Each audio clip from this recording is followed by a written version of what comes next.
이것까지 하고요. 다음으로 넘어갈까요? 네. 다음으로는 이게 우리 이게 민감한 사항인데 말이죠. 네네. 이번에 윤석열 네, 대선 후보가 전두환 전 대통령에 대한 어떤 말씀들을 좀 했었죠. 이런 네. 것들의 논란이 굉장히 컸습니다. 5.18과 네. 또 군사 쿠데타 네. 제외하면은 전두환 대통령이 좀 잘한 부분이 있다. 네. 호남에서도 이런 부분을 얘기한다. 이래서 사과도 하고 그랬는데 저는 이제 그 부분에 대해서 좀 이야기를 하고 싶어요. 네. 이제 그 윤석열 후보가 그 얘기를 한 것은 그 전두환 전 대통령이 김재익 그 경제수석을 이렇게 데려다 쓰는 과정 네. 이런 것처럼 뭐 전두환 전 대통령 그분 지금 사실은 군인만 하신 분 아닙니까? 그렇죠. 군대 경험만 있는 사람 아니었어요? 네. 그런데 갑자기 대통령이 되다 보니까 경제를 알겠습니까? 뭘 알겠습니까? 그렇죠. 솔직히 말해서. 네. 그런 가운데서도 김재익 이 그 경제 수석 이분을 중용함으로써 경제 문제에 대해서는 좀 그 당시에 좀 많이 풀렸다. 네. 이런 얘기가 있는데 네. 제가 오늘 어느 블로그를 보다 보니까 그 얘기가 있어서 제가 그 부분을 제가 소개를 시켜드리려고 그래요. 네네. 네, 김재익과 그 전두환 네. 전 대통령 네. 관련된 얘기를 좀 제가 좀 읽어드릴 텐데 네네. 한번 보시고요. 네. 네, 우리 시청자분들, 김재익이란 인물이 어느 분이지? 어떤 사람이지? 그 다음에 그분이 어떤 일을 했지? 이런 분을 좀 한번, 다시 한번, 네, 보시기 바랍니다. 네. 그러니까 윤석열 후보도 이제 상대에서는 계속 그 문제 제기하는 것은 아니 검찰 쪽에 있었던 사람이 뭘 알겠어 이런 네. 거 아니었어요? 네네. 검찰만 알잖아. 네. 그런데 그분이 이제 전두환 전 대통령도 이렇게 본인은 잘 몰랐지만은 아주 그 정통한 전문가 이런 사람들을 이제 다 데려다 중용을 한 거죠. 함으로써 네. 중용을 함으로써 네. 그런 문제를 잘 해결한 경험이 있지 않느냐 이런 얘기를 한 것이고 네. 사실 솔직히 말해서 현 정권 전문가들은 다 배척하지 않습니까? 네. 외교 전문가가 있었습니까? 국방 전문가가 있었습니까? 또 교육 전문가가 있었습니까? 또 국토교통부 장관 이런 사람들 진짜 집값 문제 왜 이렇게 됐습니까? 비전문가가 다 들어가서 제대로 파악도 못하고 말이죠. 뭐 이렇게 했기 때문에 우리나라의 지금 현대 상황이 되는 것인데 네. 제가 그 부분에 대해서 김재익과 전두환 전 대통령의 관계 네. 이 부분에 대해서 좀 소개를 시켜드리려고 그래요. 김재익 청와대 경제수석 이분은요, 굉장히 아주 머리가 좋으십니다. 네. 예. 이제 이분이 이제 수군 구테타 12.12 구테타를 통해서 이제 정권을 장악하고 대통령이 됐을 때 이런 상황에서 정권을 잡은 전두환 대통령 이하 전두환이라고 그러죠. 네. 어디서부터 손을 써야 될지 몰랐습니다. 네. 문제가 산더미인 것은 알았어도 경제에 대해 문외한이니 함부로 손을 대기 어려웠던 거죠. 그래서 경제를 잘 아는 사람을 수소문하기 시작했습니다. 네. 이분인데 네. 이분은 진짜가 아니고 이제 탤런트. 탤런트죠. 네네. 김재익은 이런 이해관계에 맞물려 관계에 등장하게 되었습니다. 네. 당시 경제기획원에서 근무하다가 짐 싸서 다시 학교로 돌아가던 것을 전두환이 불러세우게 된 것이죠. 무섭게 생겼어요. 이분. 저도 네. 당시 지식인들에게 전두환은 하극상에 사람을 죽이고 정권을 잡은 그런 인물이었습니다. 그런데 그 밑으로 기어 들어가다니 당시 대학생이었던 아들이 격하게 항의하자 김재익은 이렇게 타일렀습니다. 경제의 개방화와 국제화는 결국 독재 체제를 어렵게 하고 시장 경제가 자리 잡으면 정치의 민주화는 자연히 따라온다. 네. 이렇게 아들을 설득했다는 거죠. 네. 김재익의 아내는 주변 사람들에게 김재익은 김일성 밑에 가서도 일할 놈이란 말까지 들었다고 합니다. 네. 당시 정권의 반공 사상이 극에 달했던 것을 생각한다면 굉장히 모욕적인 발언이었습니다. 그런데 김재익은 이 말을 전해 듣고도 크게 대수롭지 않게 생각했습니다. 만약에 내가 김일성을 설득시켜 그 사람의 생각을 바꿔놓을 수 있다는 확신이 있으면 해야지. 네. 김재익은 자신을 청와대 경제수석으로 임명하려는 전두환에게 이렇게 말했습니다. 제가 생각하는 정치 경제 정책은 인기도 없고 기성세대들이 환영하지도 않습니다. 그래도 저를 쓰시겠습니까? 이랬을 때 아주 유명한 말이 나왔던 것이죠. 전두환 대통령이 하신 말씀이죠? 네. 네. 그러자 전두환이 했던 유명한 말, 경제는 당신이 대통령이야. 실제로 그렇게 했습니다. 김재익은 그 이후로 3년간 대한민국의 경제를 좌지우지한 경제 대통령이 되었습니다. 이는 전두환에게는 물론 대한민국에게 엄청난 행운이었습니다. 네. 김재익은 제일 먼저 개방화를 통해 인플레이션을 잡으려 했습니다. 인위적인 가격 안정으로는 한계가 있다고 판단해서 값싸고 질 좋은 외국 제품을 다량 와야 근본적으로 물가를 안정시킬 수 있다고 판단했습니다. 그래서 그는 주장을 했습니다. 수출보다는 수입을 해야 할 때입니다. 20년간 수출 지상주의에 목매던 시대에서 벗어나 180도 경제 정책을 펼치기 시작했습니다. 그는 임기 동안 과감한 수입 자유화 정책을 시행하고 지속적인 긴축 정책으로 정권 내내 안정적인 물가를 유지했습니다. 전두환이 다른 건 몰라도 물가는 확실히 잡았다고 묻 어르신들이 이야기하는 이유가 바로 이 때문입니다. 네. 김재익은 철저한 자본주의자의 자유시장 경제 체제 옹호가였습니다. 시민들을 위한 물가 안정책도 중요했지만 수입 자유화를 통해 국내 기업들이 세계에서 뛰어놀면서 경쟁을 하고 장기적으로 막강한 자생력과 경쟁력을 가지게 만드는 것이 우선순위였습니다. 이렇게 돼 있죠. 네. 여기 이제 마지막 얘기 이렇게 나오죠. 네. 우리는 양심을 먹고 돈을 안 풀기로 했다. 우리는 앙심을 먹고 돈을 안 풀기로 했다. 우리는 이제 개방으로 간다. 물론 초기 단계는 무역 자유화이고 다음은 자본 자유화다. 네. 이렇게 이제 김재익 전 이제 청와대 경제수석이 이야기를 했다는 것이죠. 네. 네. 굉장히 그 경제 쪽에서는 아주 경제통이신가 봐요. 김재익 이분. 네, 그래서 이제 이분을 중요함으로써 경제를 그 당시에 좀 이렇게 물가 안정을 이뤘다 이런 이제 평가가 있는 것인데 네. 이 부분에 대해서 윤석열 후보가 이제 전두환 대통령의 이런 부분을 내가 이제 좀 차용을 하면은 인재를 잘 적재적소에 능력 있는 인재를 데려다 쓰면은 충분히 우리나라가 이제 지금 경제의 어려운 상황을 극복해낼 수 있고 더 한 단계 도약할 수 있다 이런 얘기를 한 것인데 네. 이제 이 부분이 뭐 전두환을 찬양하는 것이냐? 근데 오늘 김종인 대표가요 그런 그 찬양하는 것은 아니지 않느냐 네. 이런 얘기예요. 그런데 여기서요 제가 좀 한 가지 더 얘기를 하고 싶은 것은 뭐냐면 문재인 대통령이 제일 감명 깊게 본 영화가 뭔지 아십니까? 어떤 거예요? 관심을 안 둬서. 네, 광해 왕이 된 남자입니다. 아.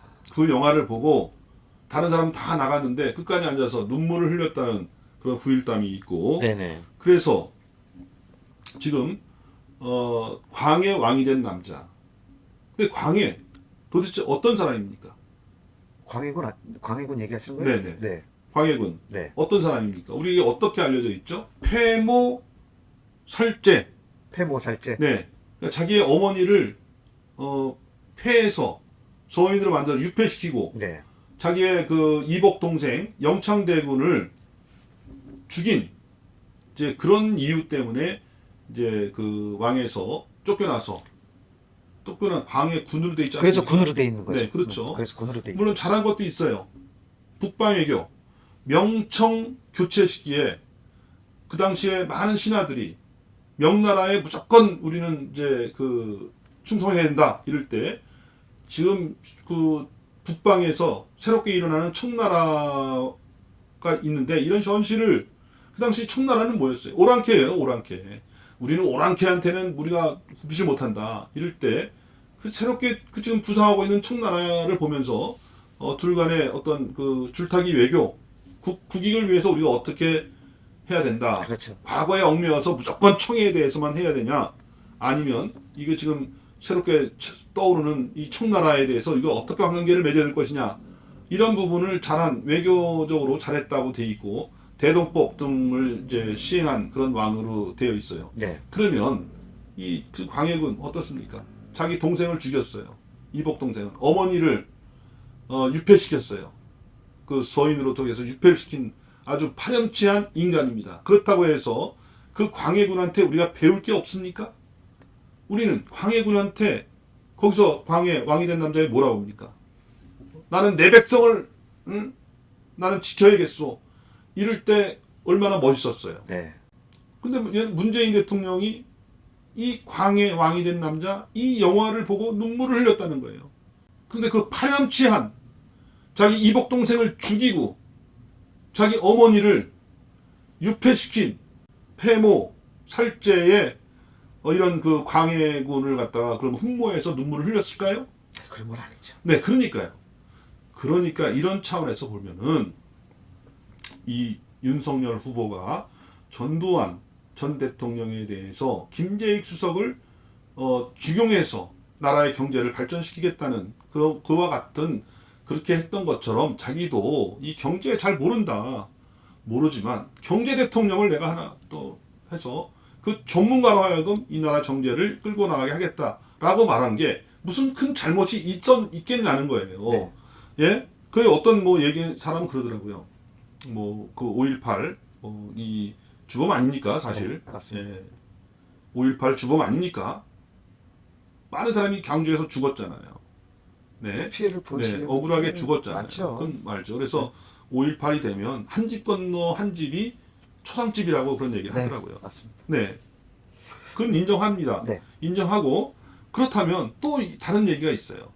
북한의 김정은이를 우리가 어떻게 봐야 되는 것이냐. 어떤 관계를 우리는 가져야 되는 것이냐.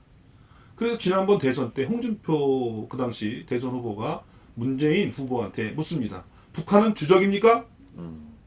기억나네요. 대답을 못해요. 주적입니까? 못합니다. 그래서 왜 못합니까? 그랬더니 북한의 김정은이는 통치자로서 인정을 해줘야 된다. 얼마나 많은 우리 국민들이 6.25 때 많이 죽었습니까? 얼마나 많은 사람들이 북한에 끌려가서 지금도 살아있는지 모르는지 이산가족이 돼서 돼 있습니까? 그러면 김정은이하고 만나서 악수하고 그 보도단인가요? 거기 가서 하는 거는 어떻게 우리가 봐야 되는 것이죠? 영원히 만나야 되지 않는 겁니까? 일본하고는 어떻게 합니까? 일본 최근에 우리 정부에서 일본에다가 그 전에 아베 네. 있을 때 그 좀 만나자고 얘기했던 걸로 내가 알고 있어요. 제의를 한 걸로 알고 있습니다. 그 전에 그렇게 일본 친일파다 이거 해서 쥐잡듯이 하더니 결국 이번엔 일본에 손을 내밀었어요. 네. 다시 관계 정상하자 뭐 이렇게 했는데 일본에서 또 거절을 했다고 그러고 그러는데 일본 영원히 만나지 말아야 되는 겁니까? 아예 아니죠. 일제시대 때 우리가 어땠습니까? 식민지? 우리나라가 일제시대뿐만 아니라요. 우리 대한민국의 그 사람의 DNA에는 임진왜란에 또 있어요. 임진왜란. 그렇죠. 임진왜란을 겪었기 때문에 아주 일본 하면은 아주 그냥 싫은 거예요. 치를 떨죠. 네네 싫어요.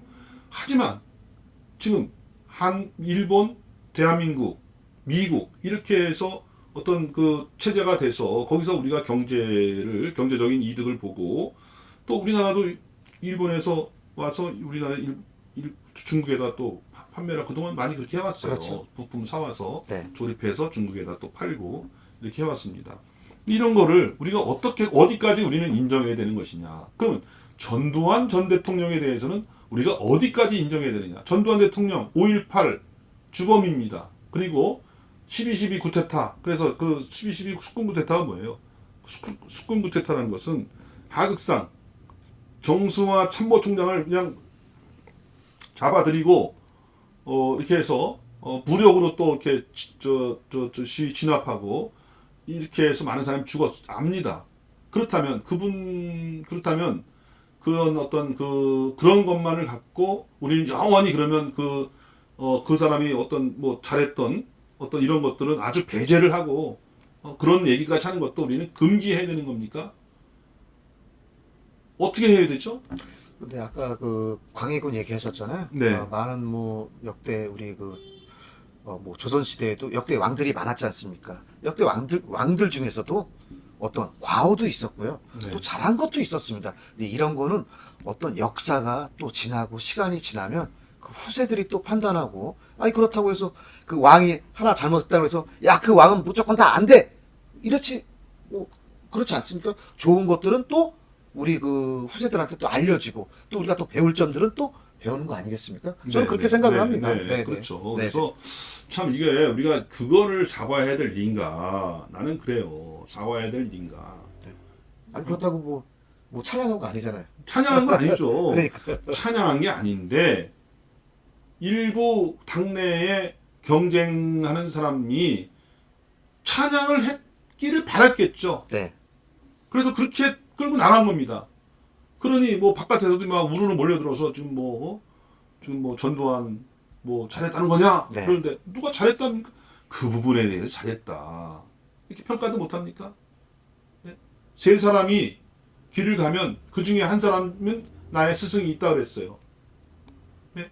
근데 그 사람이 도둑놈이든 어떤 놈이 살인자든 뭐한 사람이든 한 가지는 배울 게 있다 그랬어요. 네, 맞습니다. 누구 그 사람이 뭐 도덕군자 중에 뭐 같이 가면 한 사람이 있다는 게 아니라 누구 무슨 뭐 학자랑 같이 갔을 때 거기에 나의 스승이 하나 있다고 하는 게 아니라 어떤 사람이든 3인이 있을 경우에 그 중에 한 사람은 나의 스승이 이렇게 배울 점이 있다.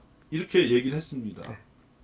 그런 거를 좀 생각할 때 우리가 이렇게 이런 어떤 선거 공학적으로 이렇게 몰아붙이고 이거보다는 진짜 이것이 국가의 이익에 반하는 것이냐. 그렇게 해서 앞으로 윤석열 후보가 그런 쪽으로 이렇게 정책을 펴서 내가 인재를 등용해서 전문가를 등용해서 내가 경제 대통령 무슨 외교 대통령처럼 완전히 위임을 해서 진짜 그 나름대로 자기의 그동안에 쌓아온 전문적인 식견을 가지고 마음껏 펼칠 수 있도록 뒷바라지 해주는 이것이 우리 대한민국의 이익에 합하는 것이냐 반하는 것이냐 이걸 두고 판단을 해야죠. 왜 이렇게 근시안적으로 이렇게 그걸 정치공학적으로 판단을 해서 이렇게 문제를 논쟁을 일으키는지 네. 그걸 잘 모르겠고요. 네. 정치적인 쇼로 너무 몰아가는 것 같습니다. 지금. 네. 네, 맞습니다. 그래서 네. 좀 뭐 광해 얘기도 하고 또 그랬어요. 제가 그 대학교 다닐 때요. 이제 마지막으로 좀 뭐 여담입니다만 대학교 다닐 때 제가 그 선배하고 같이 저는 서강대학교를 다녔으니까 네. 신촌에 네. 그 연세대학교를 갔어요. 그래서 연세대학교 거기서 뭐 시위가 있다 그래가지고 거기 이제 글로 찾아갔습니다. 그런데 찾아가니까 연세대학교 엄청 큰 거예요. 서강대학교 조그만데 네. 선배님 왜 이렇게 우리는 학교가 조그마고 네. 왜 이렇게 여기는 학교가 큽니까? 그랬더니 야 학교가 크건 학교가 작건 그게 무슨 문제가 되느냐. 학문을 하고 있다는 것이 문제지. 네. 그래서 그 선배 참 대단하게 느껴지더라고요. 지금도 이렇게 가끔 통화를 합니다만. 근데 그때 또 그분이 얘기하신 게 있었어요. 그 선배가 얘기한 게 있었어요. 근데 그 당시만 해도 막 뭐 좀 그런 이제 80년대 중반이니까요. 뭐 막 시위하고 그러면 뭐 빨갱이다 뭐 그런 얘기가 많이 있었지 않습니까? 빨갱이들이 다 이렇게 여기 뒤에서 조종하고 뭐 해서 시위를 하고 그런다. 근데 그 86년 전두환 대통령 시대예요. 네.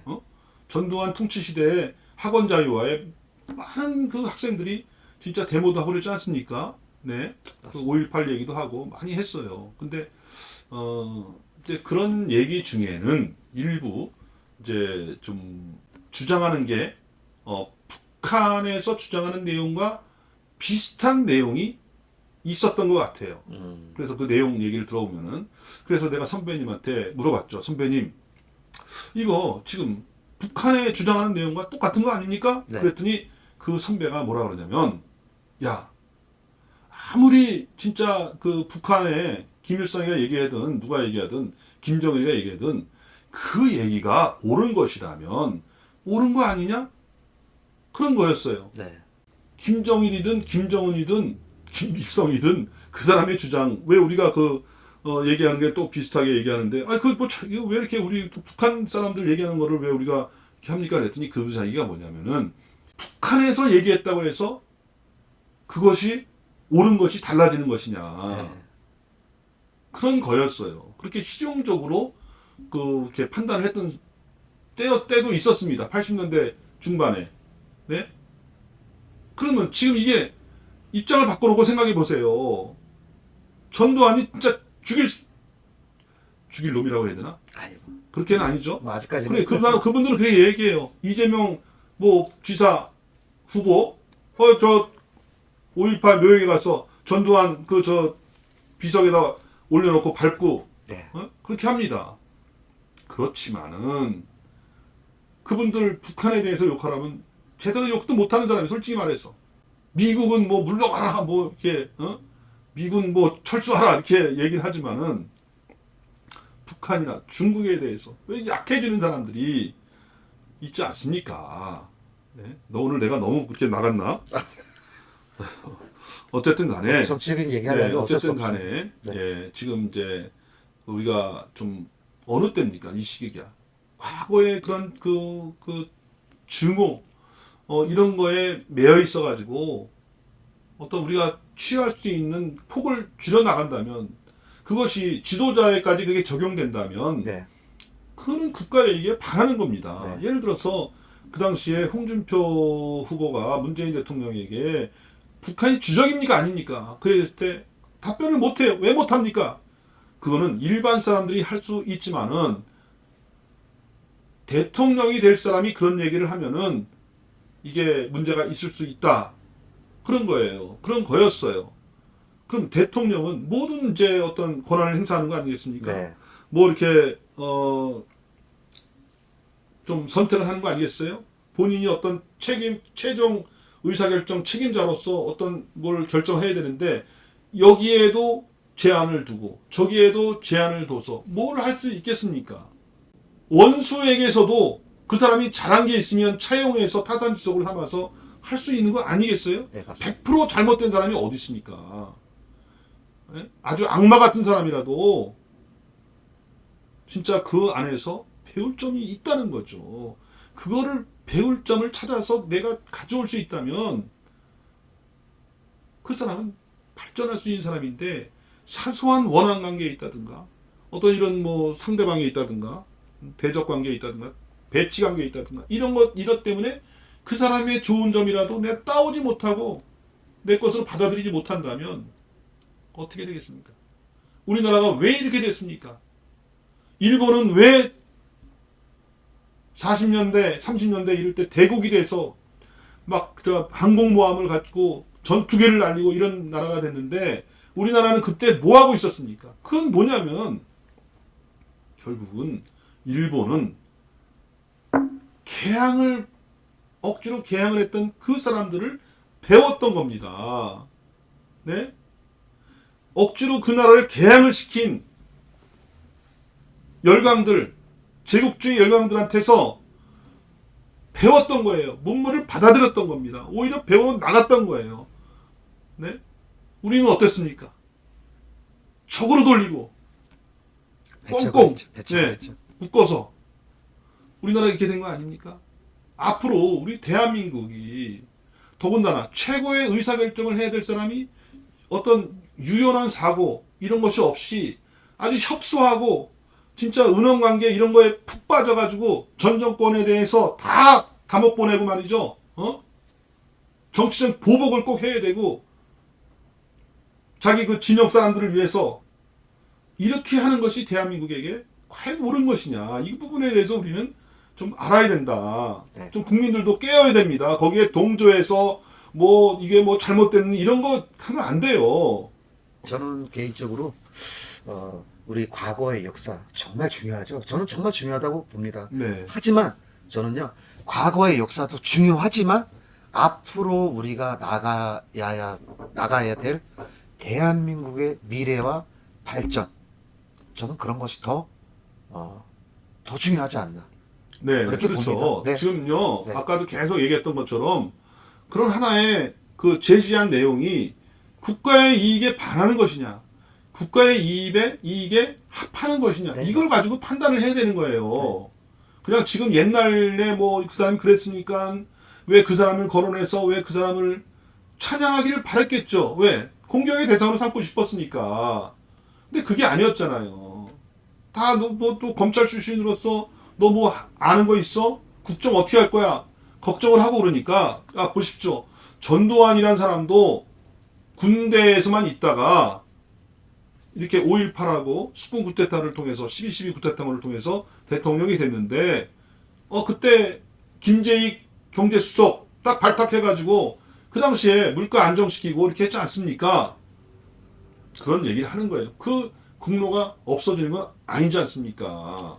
물론 이제 그 전에 박정희 대통령이 있을 때 그렇게 해놓은 그런 어떤 그 효과가 뭐 그 7년 동안 이어졌다 이런 얘기도 있는데 너무 또 다른 얘기를 하면 또 뭐 대학교에서 뭐 이런 얘기 저런 거 배운 거 있지만 그 얘기를 하면 또 복잡해지고 오늘 저는 그렇게 얘기하고 싶어요.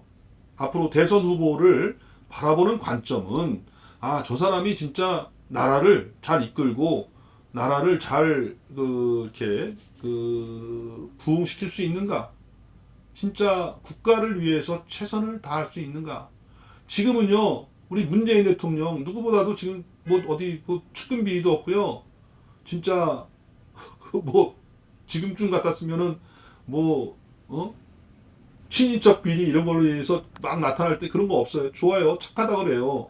그것만 가지고 되는 게 아니에요. 진짜 나라를 운영할 수 있는 능력이 있느냐? 지금 바이든이요.